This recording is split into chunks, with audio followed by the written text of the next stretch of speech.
Sekarang ini sudah banyak orang yang tidak ngerti sama Tuhannya, sama Allah Subhanahu wa Ta'ala. Allah ini benar-benar jelas-jelas menunjukkan kasih sayangnya dan kecintaannya kepada kita. Tapi kadang manusia ini di akhir-akhir ini sudah tidak menggubris lagi apa yang Allah persiapkan buat kita. Ndak usah jauh-jauh, kula paringi contoh. Jenengan ini kalau sudah disiapkan makanan di satu rumah, macem-macem makanan, tapi satu wae mboten diodik, kira-kira panjenengan iki ngregani sing duwe omah menapa mboten?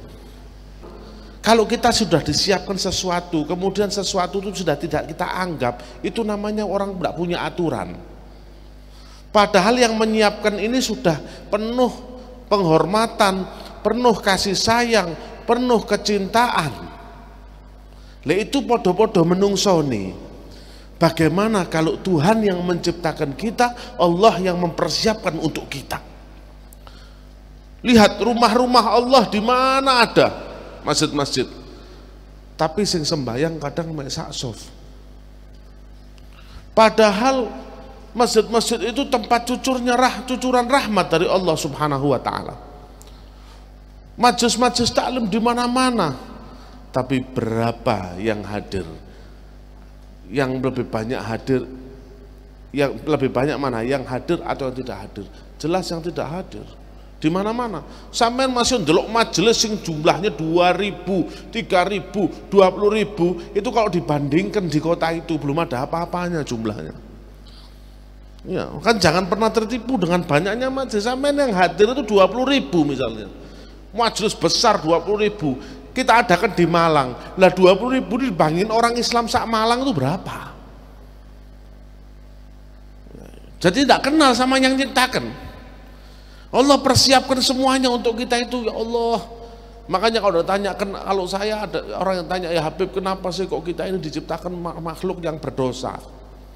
Kenapa kok tidak taat terus mulai dari balik sampai mati, taat terus tidak pernah maksiat? Apa fungsinya Allah Subhanahu, apa hikmahnya di balik Allah menciptakan maksiat kepada hambanya? Supaya Allah ingin menunjukkan kepada hambanya, innani anallahu ghafurur rahim. Saya ini Allah yang maha pengasih. Kalau tidak ada dosa, bagaimana nampak sifat ampunan Allah? Bagaimana nampak kasih sayang Allah Subhanahu wa Ta'ala? Gak akan nampak. Nah, kalau gitu kenapa diciptakan maksiat? Ya, kelihatan Allah Subhanahu wa Ta'ala itu ciptakan satu maksiat kepada seorang hamba. Satu maksiat Allah takdirkan pada seorang hamba, fulan maksiat.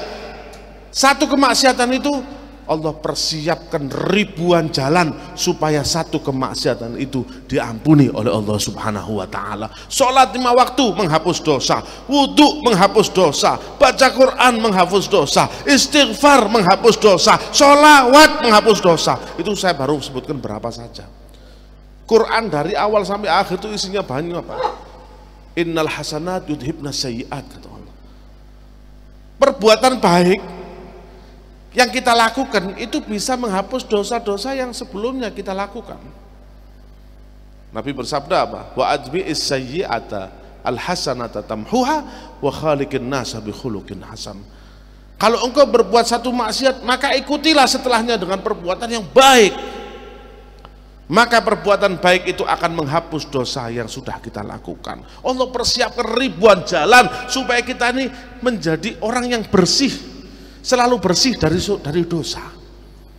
Allah ini cinta sama kita. Nah, kalau misalnya Allah Subhanahu wa Ta'ala menciptakan dosa kemudian tidak menciptakan ampunan, itu pun sudah pantas, bro. Tapi Allah ini rahmat. Allah ini penuh kasih sayang kepada kita semua. Di antara persiapan Allah untuk kita setiap tahunnya, Allah ini tidak pernah telat menyiapkan kita malam-malam yang mulia selama setahun. Sampai lihat mulai Muharram, Dzulqa'dah, Dzulhijjah, Rajab, Sya'ban, Ramadan, ada Lailatul Qadar. Begitu agung Allah menyiapkan kita ini loh. Sampai dikatakan tadi hal min malam nisfu Sya'ban, hal min mustaghfirin fa'aghfiralah.